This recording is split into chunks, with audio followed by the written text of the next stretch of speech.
Morning ஈஸியாக செய்யக்கூடிய ஒரு பிரேக்ஃபாஸ்ட் ரெசிபி தான் நம்ம இன்றைக்கி பார்க்க போகிறோம். கத்திரிக்காய் கஸ்ட்டு. இது செய்கிறதுக்கு ஒரு 50 to 30 மினிட்ஸ் அதுவே ரொம்ப தாராளம். ரொம்ப ஈஸியாக பண்ணிடலாம். வாங்க எப்படி பண்ணலான்னு பார்க்கலாம். இதுக்கு வந்து ஒரு பெரிய வெங்காயம், ஒரு பெரிய தக்காளி, 4 கத்திரிக்காய், அப்புறம் 2 பச்சை மிளகாய் இதை மட்டும் தண்ணியில் வாஷ் பண்ணிவிட்டு ஒரு குக்கரில் எடுத்துக்கோங்க. தேவையான அளவு அந்த காய்கறி முங்குற அளவுக்கு தண்ணி ஊற்றிட்டு கொஞ்சமாக உப்பு, மஞ்சப்பொடி, அப்புறம் காயப்பொடி இது எல்லாத்தையும் சேர்த்து நல்லா மிக்ஸ் பண்ணி விட்டுட்டு கேஸில் வச்சுருங்க. நீங்கள் வந்து இது ஒரு 4 to 5 விசில்ஸ் விட்டாலே போதும். ஏன்னா டக்குன்னு வெந்துடும். அண்ட் இது வந்து நீங்கள் ரொம்ப சின்னதாக பொடி பொடியாக கட் பண்ணி போடணும் அப்படின்லாம் இல்லை.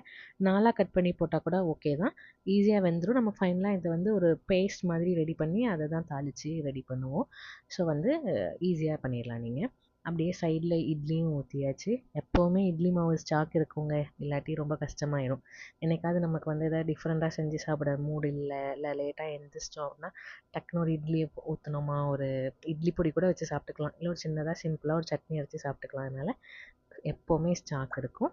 இட்லி ஊற்றி வெந்ததுக்கப்புறமா கத்திரிக்காய் கிச்சடி நம்ம குக்கரில் வச்சுருந்தோம்ல, அதையும் எடுத்து ஒரு தட்டில் ஆற வச்சிடலாம். ஆறினோடனே தான் கிரைண்ட் பண்ணணும்.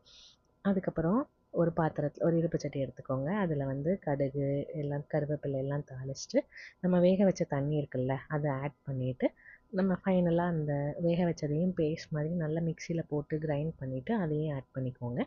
கொஞ்சம் தண்ணியாக இருக்கிற மாதிரி இருக்குது அப்படின்னா கொஞ்சம் தோசை மாவையும் நீங்கள் தண்ணியில் கலந்து அதோட மிக்ஸ் பண்ணிக்கலாம். ஃபைனலாக அது நல்லா கொதிச்சோடனே கொத்தமல்லி இறக்கிட்டு சூடாக இட்லியில் ஊற்றி சாப்பிட்டு பாருங்கள், செம்ம டேஸ்டியாக இருக்கும்.